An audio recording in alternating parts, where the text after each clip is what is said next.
Hi there, this is Justin Krane, Certified Financial Planner Professional and founder of Krane Financial Solutions. Welcome to Money You Got This. So how can you really live? How?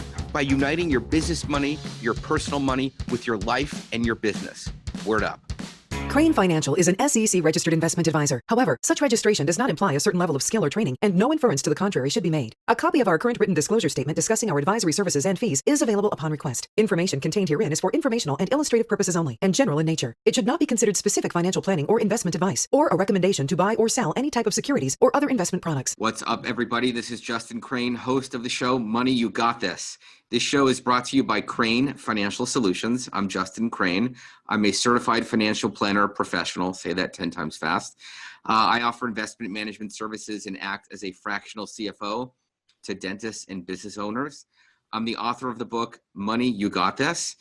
It is time to merge your money with your life. You guys ready? All right, let's do this. I'm psyched you're listening to the show. I want to give you this free report, 3 things multimillionaires do to grow their wealth.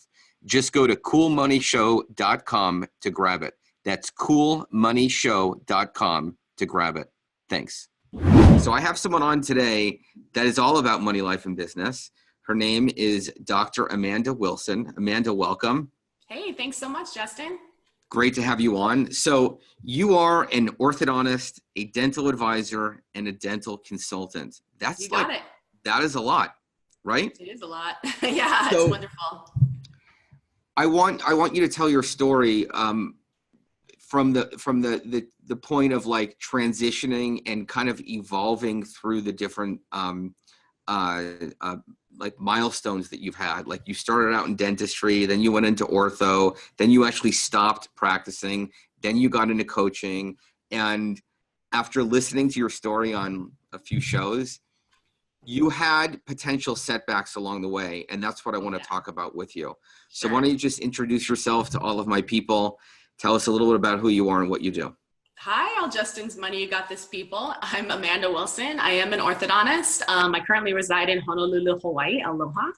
But that's not where I started out. So I'd love to tell you my story. Do you want me just to kind of hit it, or do you want Yeah, just a few minutes on each of them, and then I'll ask you deeper questions about your path. Sure. I grew up in Oakland, California. Great place to be.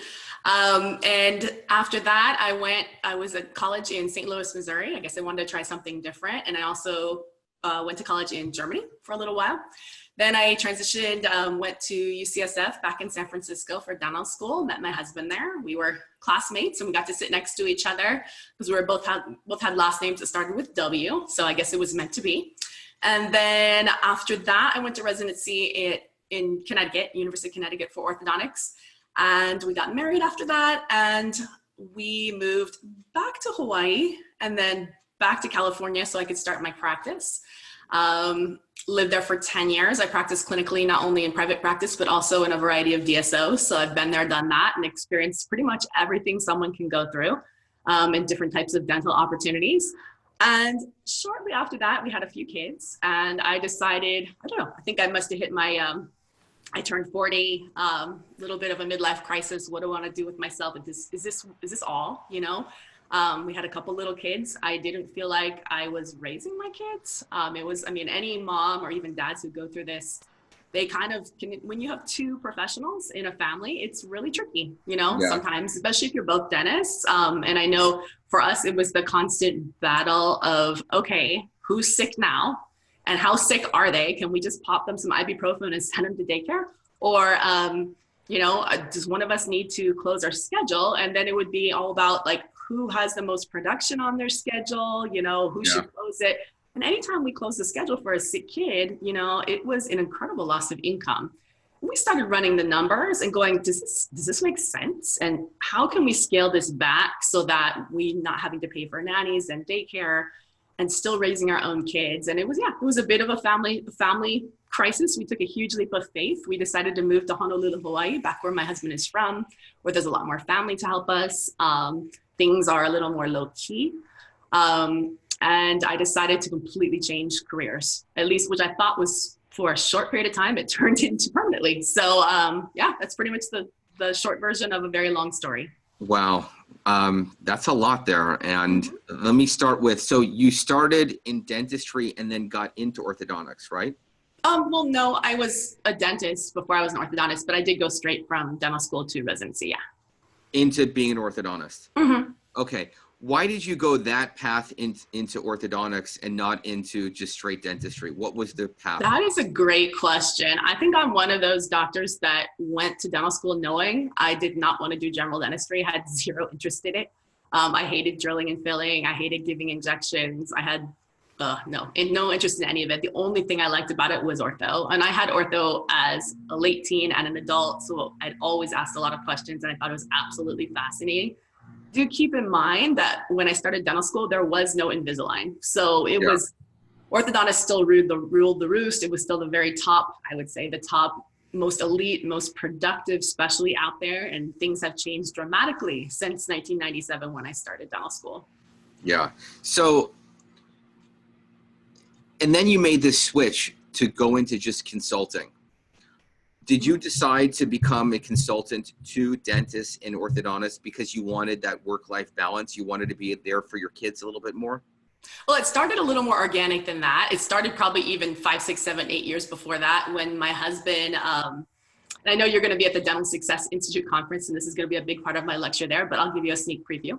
My husband, general dentist, he started complaining about the fact that we weren't always in the same city. We kind of had overlapping locations, so he couldn't always refer to me. It just wasn't convenient for the patient. So he was really into dropping implants, restoring implants, a lot of really great cosmetics. He did really good work.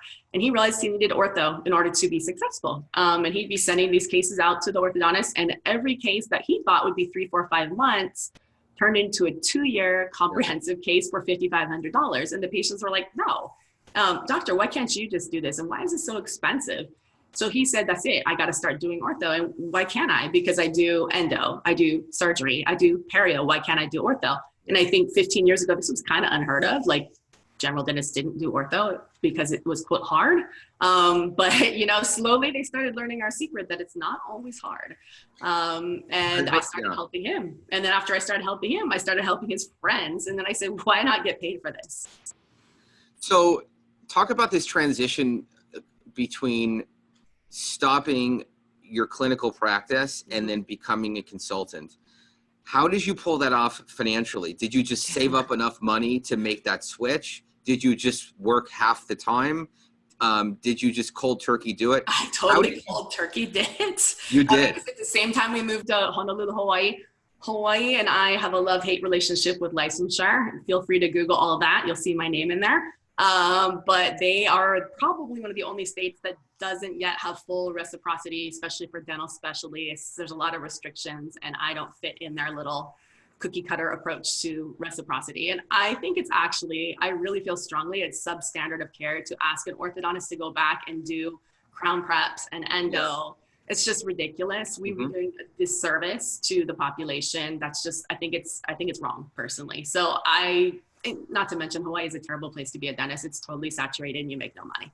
So I said, you know what, I can do just as well, if not better, doing something else. So that's what I did. Yeah, it was totally cold turkey. So everyone listening, we have someone here who has an established business with an established cash flow, going up into a paradigm that's harder to make a profit and harder to do business. And you always hear this word pivot or mindset shift or this or that. And whatever you want to call that, you were able to pull that off.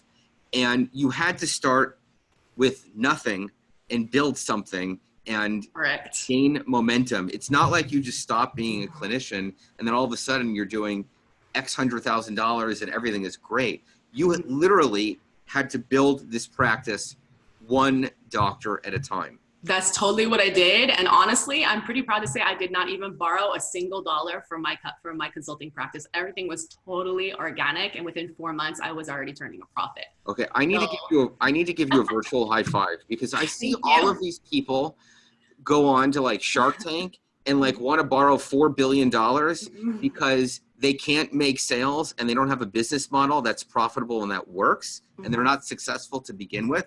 They think they can borrow all this money and then boom, make it happen. No, I've seen too many people do that and they get underwater. So I refuse to borrow I mean, not from friends, family, nothing. So, but the key is content. Constantly creating content and organically creating followers, subscribers, and trusted contacts. And LinkedIn. Okay, so LinkedIn let's go down that that's path. all it is. Yeah. So you have to create content, and then you also have to deliver and provide the service in the beginning. Yep. So how did you manage your time with that? How did you pull both of those off? I'm really type A. So when I say I'm going to do something, I'm going to do it, and I don't like to fail. So I just literally obsessively created content. There was a lot of content in my head, but you can use services like Fiverr at $7 per infographic, to create infographics. And over time, you build amass a huge YouTube portfolio, a lot of infographics. People start to trust you. You need to give away a lot of free in order to get paid. Yeah. So, I mean, I probably talked to thousands of people before, I really started turning a profit, just giving away a lot of free information. But over time, people start to trust you. So you started Straight Smile Solutions, right? So that's the business that you started, where you would consult to dentists on how to do orthodontic work, right? Correct. So I felt like I was spying on a few of your interviews, and I'm like, I think I made this connection because it's something that you offer. I'm like, I wonder if this is really how it works.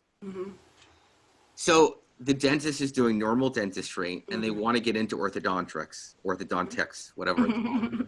They don't have to go back to school, right? Not at all. I mean, I get dentists in all different stages in their career. I get ones who are totally de novo, have never done a single ortho case and want to get started organically. Some of them want to get started and spend as little money as possible. They don't want to necessarily invest in a class or have to travel for classes. There's a lot of options out there if you want to spend money. But if you want to do things really slowly, organically, beta launch things, there's not anyone, so that's kind of how I started it. But there's also people who will have $20,000 to burn and they're like, hey, help me go shopping. I help them do that too. Yeah. So, but you're not required to go to school for like you're a dentist, you're practicing for 2 years. And then all of a sudden you want to be an orthodontist. You don't have to go back to school for like 3 years and get your MBA in orthodontist, right? Of course not. You can do whatever you want. General dentists do whatever they want. But the key is they need to do it they need to pick the right cases and they need to deliver their cases at the same level as specialists. Yes. This is where, it's nice to have someone in your back pocket to help you out. So you created this service with 2 different price levels where they could literally pick up the phone or email you, call you, whatever it is, and say, Amanda, I have this. What do I do? And that's exactly it. You would be there. It's kind of on an ad hoc, as needed basis to answer questions for them and make them bridge that gap and give them real world advice, like on the spot. That is totally it. So there's different levels of services, and on top of that, different levels of communication and different levels of responsiveness. But everything is totally HIPAA compliant, so it's legal, legit. No one can complain. And depending on how much you want me there, there's different levels of service. So some people just want someone on the back burner. Someone there every single day, all the time. And it's a huge commitment on my part, because even my kids can say that when mom says there's a client, oh no, they know they need to be quiet. So, I have this vision of like a dentist being like, oh my God, I need to do braces, Invisalign, rubber bands, whatever it is. And they're like, geez, like, should I do that? I'm calling Amanda. Like, I was going to call you. And you're kind of like that microphone in their ear where you can tell them what to do, like, as they're doing it. And I'm like, oh my God, what an amazing service. And I've listened to your pricing, and I want to go into pricing because what these guys are paying you is a fraction of what they could be making. Oh my goodness. Some of my doctors are hilarious. I mean, they really use it to the full service. And you know what? I say go for them. And I tell them, if you get to the point where you don't need me anymore, bye, go. Just tell me, say I'm awesome, send me a testimony, and send me to a few of your friends later. But that means I did my job. So I have at least one doctor who's only paying for the lower level price. He has an assistant communicating, so he's not even wasting his chair time. And he's doing at least 10 to 15 cases a day and getting support on it. He's definitely getting his money's worth. I'm doing the mental math. He's probably doing $4,000 a case at 10 cases. How much is that now? Is that $40,000 a day times 5 a week? Okay, yeah. Think about what he's paying. $500 a month. I mean, he's making a huge profit off me, but that's fine. I'm glad. How are you? how are you, two things, how are you creating your pricing that both works for you and works for the dentist? That's one. And then number two, how are you dealing with the whole scale factor? Are you farming some of it out to other consultants that work for you? Are you only limiting the people that you're working with? How are you dealing with that? So pricing. That is a great question. So right now, I'm a money guy. I know. So right now the pricing, I'm trying to make it, I'm looking at what everyone else does. There's a few other models that are like what I do, but they all have them paid per case. And I know doctors don't like that. And I still have that model. They like the unlimited. That's really, really attractive to know that you're not being punished because you're doing more, you know? So I like that option. Number two, it's just a matter of a sweet spot. You know, not everyone's going to use it to its full advantage. Some people are just going to use it as needed. So you just have to find that harmony. I mean, if I have to raise my prices, I will. But at this moment, I haven't raised them in 3 years. So I'm still okay with it. But yeah, and in terms of scalability, at this moment, I do have like 7 orthodontists who want in, and I haven't yet given up control to them. But if I get to the point, I'll deal with that when that happens. So, but yeah, I mean, I have a network that are like ready to go tomorrow. So you meaning other orthos that could come in and work for you and provide care and advice? It's hard because you know what? It's not as easy as what they think. This sounds really easy. Believe it or not, I have to get an incredible amount of insurance to do this because of the huge liability that I have. Instructing doctors in every state and their patients, potentially 50 different dental boards. My insurance is significantly more expensive than it would than just regular dental liability insurance. I have like 5 levels of insurance. Yeah. So for me to bring on employees, and I don't think I could do independent contractors that have to be an employee, it would be a huge overhead. And all these doctors are also seeing patients, and they're just not as, you know, flexible as I am. So I have to really make a conscious decision of who I bring on. But yeah. I'm in the same boat as you because I could easily bring on 2 or 3 junior financial advisors to work with me and my clients. But the amount of E&O and compliance work that I'd have to do is insane. It's insane. And for me, I'm just not, it's not worth it to me. It's not worth it to me right now. Thank you. Me too. With that, if it was $40 trillion, I don't even think I would do it. I don't want the headache or the risk of one of the people that are working for me giving advice that I wouldn't be okay with, or them doing something and then me finding out about it after the fact. And then my brand is like, you know, that's exactly where I am. And to be honest, my kids are teenagers now. They all just had birthdays. They want less and less to do with me. So I have more and more time. So I feel pretty good about it. Yeah. My kids are teenagers too. I'm in the chopped liver field where I am 100% chopped liver. I want to ask you another question about your reputation and people giving you a hard time for doing what you're doing. Because I picked up on that in listening to a few of the shows that you're on, is that here you are helping dentists do ortho work. And I kind of picked up on the fact that a lot of orthos are like, why are you coming into our territory and teaching dentists how to do things? I'll be really honest.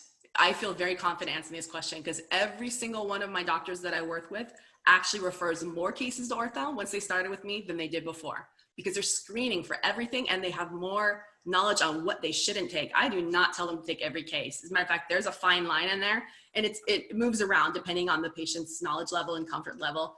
But they punt a lot of cases. Now they punt a lot of hard cases. I'm not saying they're easy class 1 cases, but they punt a lot of volume. So I say, you know what? Don't let that be a barrier. And all it takes is like 2 minutes for an orthodontist to talk to me, and then they feel more comfortable about it. Listen, it's going to happen. So why not have them do it right? And then also be sending you so much more cases. And it's so much better for the patients because we're catching big problems earlier. We're teaching the doctors how to screen for like impacted canines and all sorts of major malocclusions. And a lot of them don't want to take the growth modification cases or the impacted canines or the 4x extraction cases. They want to punt them all off. So great, more work, more. It's a win-win for everyone, for quality of care, access to care, everything like that. So do you get approached by sponsors that want you to recommend their stuff to dentists? Of course.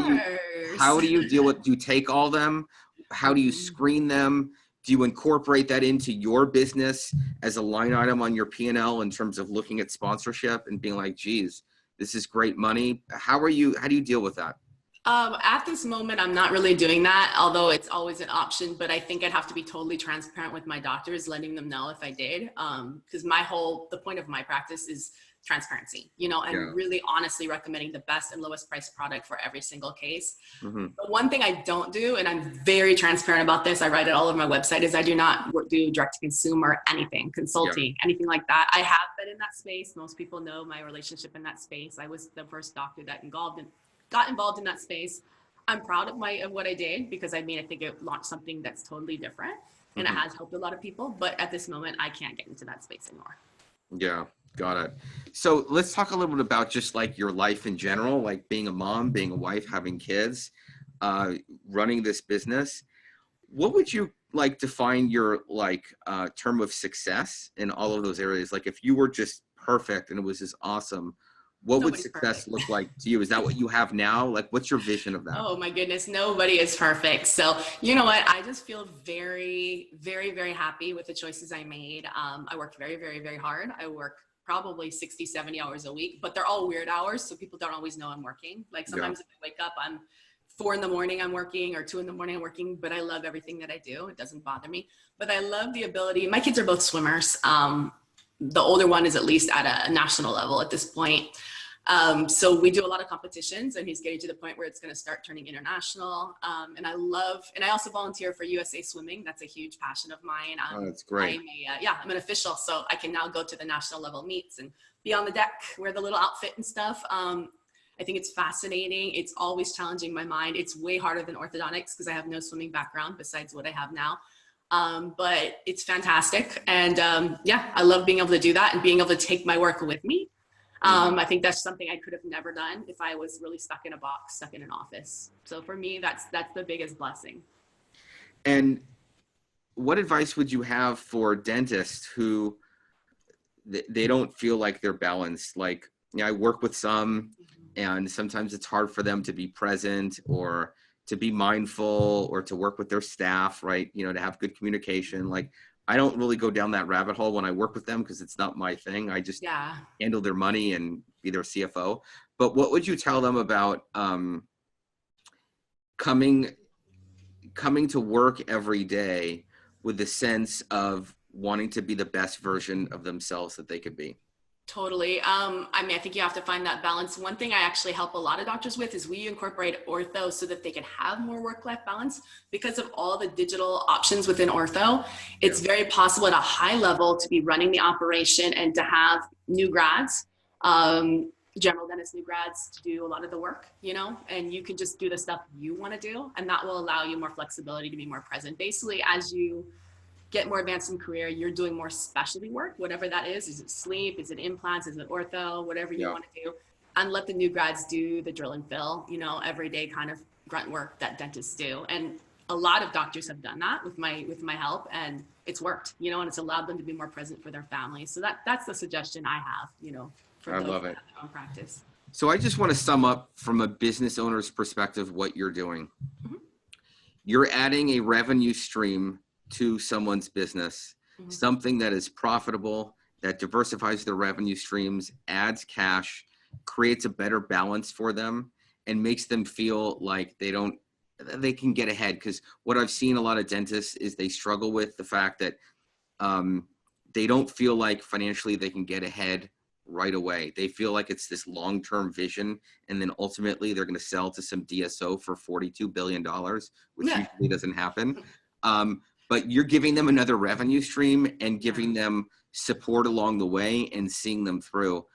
That I think is important. And for those of you listening that are dentists, reach out to Amanda. Where can they go? To your site? Straight Smile? It's straightsmilesolutions.com, and everything's there. Just one more thing, since you are in the financial business, I have a little litmus test that I like to tell doctors. There's a lot of doctors that are already doing this and they think that's the best they can do. So my question for you is, it's a small homework assignment, if you don't mind me giving it. Sure. So all your dentists, in fact, punt that to the office managers, because I don't know the dentists will know how to do it. What I want you to do, if you're already doing ortho, I don't care if it's Invisalign, if it's 6 month smiles, if it's Clear Correct, whatever system you're doing, I want you to pull a report on your last 5 to 10 cases that you finished and finished successfully. So I define that as you finished it, you were happy, and the patient was happy. You can pull the report if you're using Open Dental. I know you can do a report searching for anything from D8050, 8060, 8070, 8080, 8090. Run the report, find out what you collected on each case, okay? And also what the overhead was on each case. So the overhead is going to include any lab fees, fees for mid-course corrections, refinements, retention, supplies that you used, shipping, and then also every doctor should know the value of their chair time. You know, what is your billable hour with chair time for doctor and for staff? Add that up as well for every single visit that they did from records to the end of retention. Subtract it, and if you're not making a profit of at least a 50% margin, I mean, you should be making $1,500 to $2,000 profit per case. If you're not making that on your ortho case, you're not doing it right. And that's where you need to connect with me, because we'll get that taken care of. If you're doing it right, then good, you're fine. So what you're basically talking about there is the profitability, the gross profit, if you will, like the specific cost tied towards providing that service, the pricing. And if it's not at a 50% margin, they can go to you and get help. Totally, because that's the litmus test. That's what I said. So if you're doing it right, then you're cool. You don't need my help unless you do more volume or expand it into more different directions. But let me ask you see this. 98% of dentists are doing it right, or that they think they are. How many dentists even know what their margin is on that? They don't. That's the problem. That's why they're not that into it, because they're like, well, it's so, this takes so much time. I got to do this. Listen, revisions, refinements, and mid-course corrections in ortho are not normal. They're not normal. I don't usually do them when I work with doctors. So if you're doing them, something's not right. And we have to dig into your cases and audit them. And that's just a big part of what I do with my doctors. We look through their historical cases and say, what went wrong? And now we can fix these systems and change things. I just thought of something, because I have 2 kids that are like seeing orthos. And I'm paying my ortho every month for like 2 years. So to me, that's a longer stream of revenue than one cavity or one crown. It might be, so doesn't that help the ortho as well with more consistent cash flow than a dentist? I mean, assuming you're paying your bill, but if it's an aligner case, which the vast majority of general dentists are doing, not braces, the overhead is up front. So basically you're giving your patient a loan. So it's hard. I thought about that. All right, you're amazing. Great to have you on. StraightSmileSolutions.com. You got it. Awesome. Thanks for coming on. Thank you. Have a question? Want to get in touch with us? Need some help and advice with your finances? Just go to coolmoneyshow.com and reach out to us. That's coolmoneyshow.com. Krane Financial Solutions is an SEC-registered investment advisor. However, such registration does not imply a certain level of skill or training, and no inference to the contrary should be made. A copy of our current written disclosure statement discussing our advisory services and fees is available upon request. Information contained herein is for informational and illustrative purposes only and general in nature. It should not be considered specific financial planning or investment advice, or a recommendation to buy or sell any type of securities or other investment products. No investment decision should be made based solely on any information provided herein. We do not provide legal, accounting, or tax services. We recommend that all investors seek out the services of competent professionals in any of the aforementioned areas. Certain information provided has been obtained from third-party sources that we believe reliable. However, it's not been independently verified and is not guaranteed.